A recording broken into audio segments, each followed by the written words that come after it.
I've got units that came from one kitchen, doors that came from another. I think what I'm going to do today is just live with these doors. I don't like them, so I think I'm going to just put some strips up here to seal these gaps. So that's the project for the day. Sort these cupboards out, sort this bench out. Let's get to it.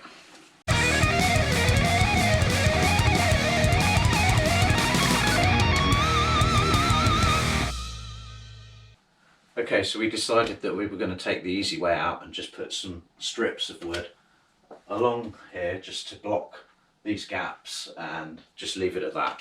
So let's go and cut some stock.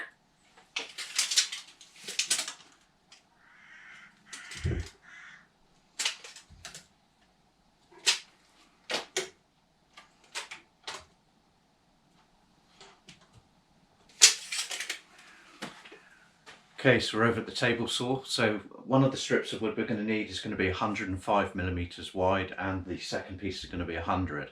So let's dial in those settings on this table saw and let's get cutting.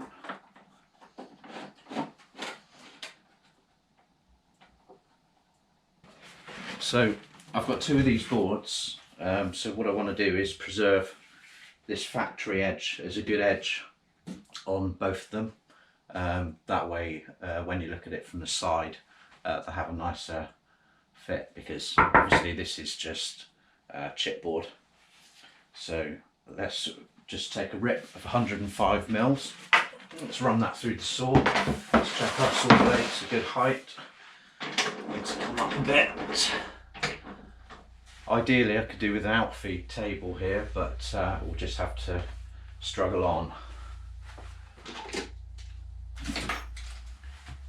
And folks, don't forget eye protection and ear protection.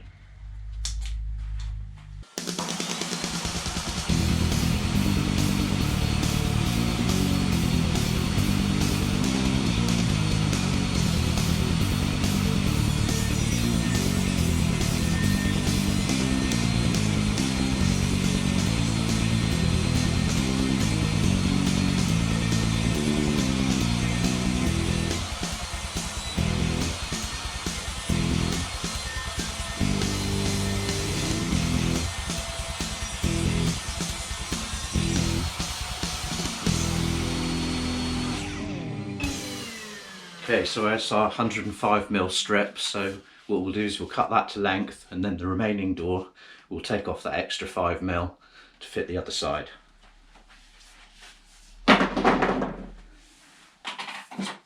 Don't need the fence for this. We're going to use a cross-cut sled just to rip through this. So I'll probably do a separate video on how to make one of these. It's very simple. It's just some board with a single runner and a nicely squared edge that you can hold your work against, and this slides up alongside the blade and it just runs within the slots in the table saw.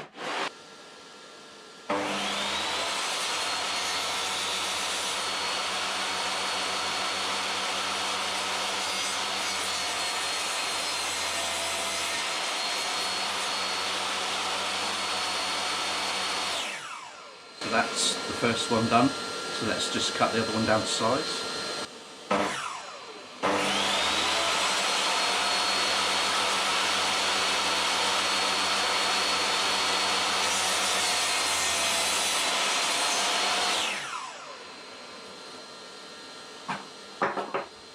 Okay, so that's our two caps cut to size. This one just needs an additional 5mm trimmed off the side of it.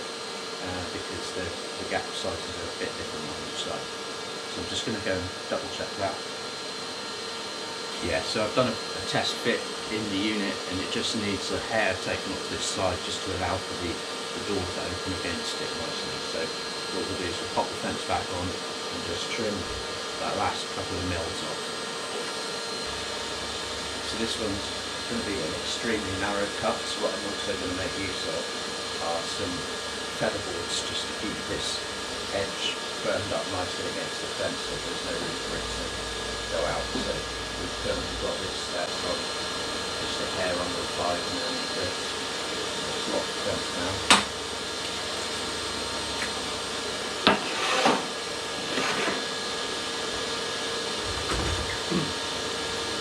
don't have yourself a set of featherboards, I recommend you should get some.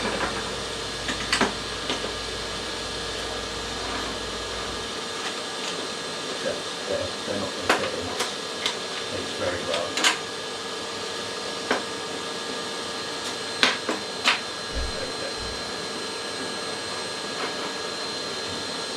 Tighten these off. Just give us a bit of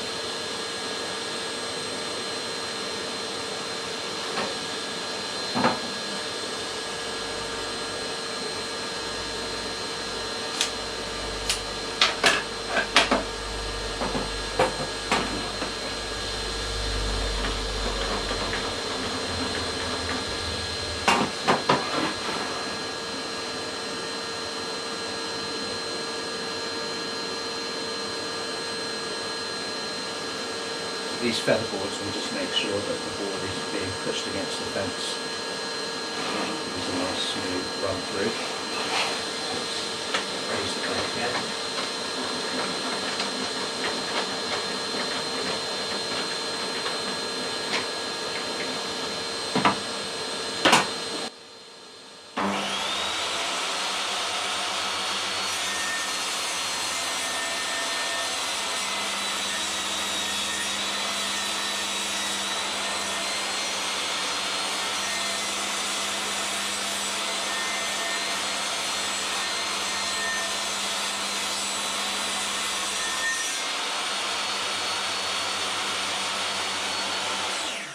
Voila. Just go back and put them up.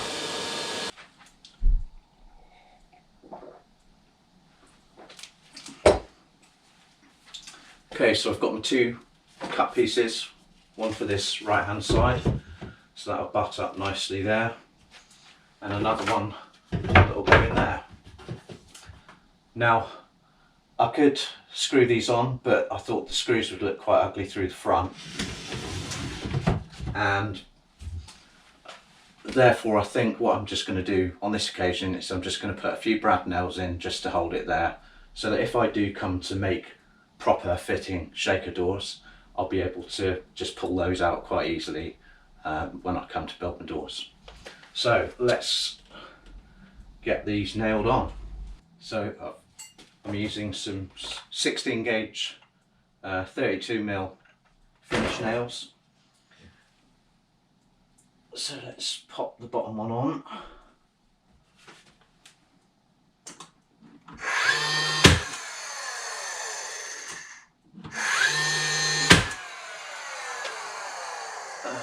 Top.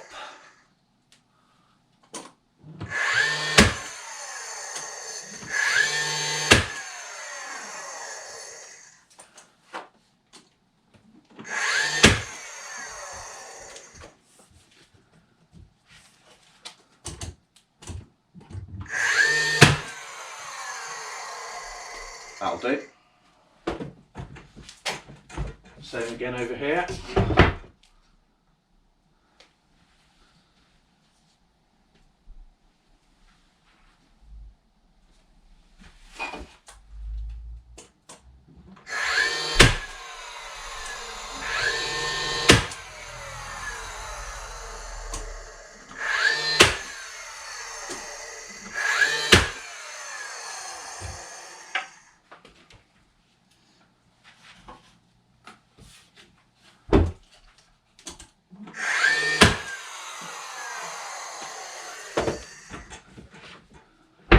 And that, folks, is a wrap. That is a quick, dirty workshop fix, but it looks better than it did a minute ago, so I am happy with that.